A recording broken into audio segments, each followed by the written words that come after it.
How you doing, Barry? Very well, thank you. Barry, 3 years later, the building that was condemned still stands.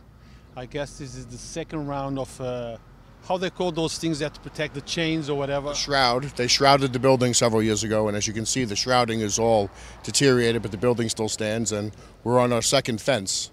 So the building has outlasted the shrouding and 2 sets of fences.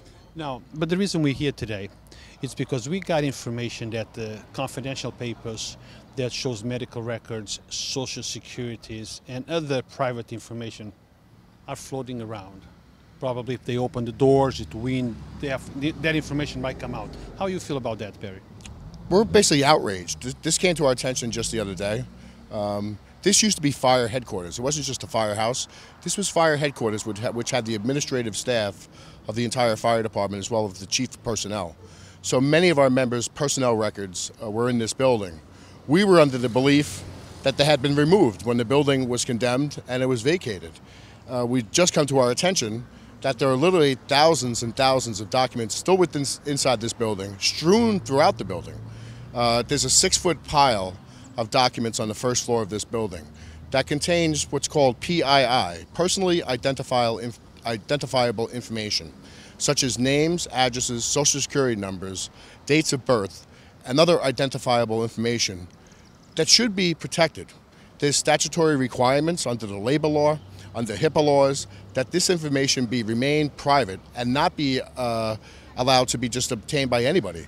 Now we find out that this building, which has been abandoned and unsecured for a lot of that time, contains thousands and thousands of documents of our members and our retirees, personally identifiable information.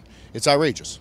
Now, Barry, let me play a little of advocates, devil's advocates. Some people might say, well, why didn't you remove those documents when you guys left the building? Well, remember, I'm with the union. The union had an office in this building as well. We had about 80 years of records in the union's possession. When we left, we took every single piece of paper and record that we had in our custody. We were under the belief that the fire department, and I'm not with the fire, I'm with the union, that the fire department had similarly removed all the information, especially the personally identifiable information of our members and retirees from this building. 100 years of records should have been cataloged, shredded, or maintained, but they should not have been left here just to go down with the wrecking ball and God knows into whose hands. Now, has your concerns been relayed to the City Hall? Because I might find something from you, or Absolutely. In there. My records quite possibly are in there. It's been brought to our attention, many members' medical records, their payroll records with their bank information. We have mandatory annual OSHA exams, and our members have to fill out a confidential questionnaire that has to be submitted through OSHA regulations. Those have been found inside this building. So it's outrageous that these records were not protected and maintained.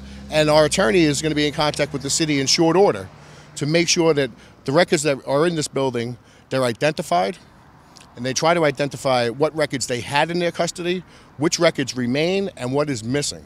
And then we're going to ask them to take corrective action to protect our members' privacy rights as well as their identity. This is the information that can be used to steal people's identity, their names, birth dates, social security numbers, and their banking information and their home addresses, which is still inside this building, in an unsecured building. So nowadays, that's a serious problem because with so much fraudulent, impersonations, people taking other people's identifications and pretending, and even applying for credit. So are your member, do they feel concerned with what's going on? Have you guys actually called the City Hall and said, look, you need to do something about this? No, we wanted to find out with the information first, and our attorney's going to be relaying that information that we have to the city and demanding they take action. Yeah, many of our members are quite concerned, and some of our retirees that have found out exactly what's occurred in this building behind us. It should have been safeguarded, and the documents, if they were no longer relevant or needed, they should have been shredded. You just don't leave them in an abandoned building for anybody to get in and to get access to. That's why there's laws to prevent it. There's HIPAA laws to protect medical privacy. There's labor laws to protect personally identified information. And there's also basically just common law contract law that when you actually provide information, there's a contract that when you provide personal information to your employer, there's a contractual obligation on the employer to safeguard that information, to make sure that that information does not get into the wrong hands. And in this day and age, like we said, identity theft is a major concern for everybody in society. And now there's a risk now that some of our members' information has gotten out into the wrong hands. Now, moving to a different subject. I came here earlier today, and I know that there were people working inside, and I see across the street, and I see construction going on. Are you happy? Are we getting any closer to have a brand new firehouse? Well, as you saw, the people that were inside this building are outside contractors. They're not city employees, and they have access to the documents we were just referring to. So, yeah, that is quite troubling that they and many others before them in the prior 3 years have had access to this building and everything within this building. We see that they've finally broken ground on construction of the new firehouse. When it's built, I'll believe it, because in this city, you can't believe it until you see it.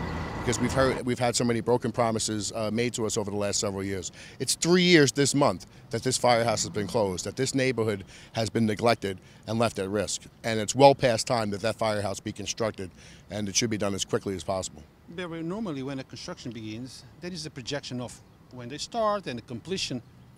They haven't got in touch with you, said, look, we're starting at this time, we're going to finish at this time. Nothing at all? It's nothing. We've heard nothing officially from the city, from the fire department administration. You know, it's probably unfortunate because we had numerous press conferences over the last 3 years, you know, talking about the firehouse.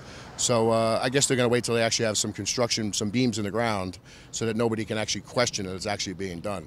But it's an outrage that that's taken so long. It should have been done immediately. We built the Tappan Zee Bridge, a replacement bridge, faster than we replaced the firehouse in the southwest section of Yonkers, where it's desperately needed, and we're undergoing, you know, extensive development here. Barry, just to end this up, is there any few words that you want to tell the people of Yonkers? Anything that you want to tell them? Any message? No, it's just this is an outrageous situation that we've stumbled upon in the last several days, and we're going to expect and demand that the city take corrective action to ensure that the documents that are in this building are safeguarded, destroyed properly, and that any members who might be negatively affected are protected. Thank you, sir. Thank you. So, guys, again, the Yonkers Voice, it's always focused and determined to bring you the news that it's important, that, you know, it's important to you. So stay tuned for more. That's it. Thank you, Ben. Thank you.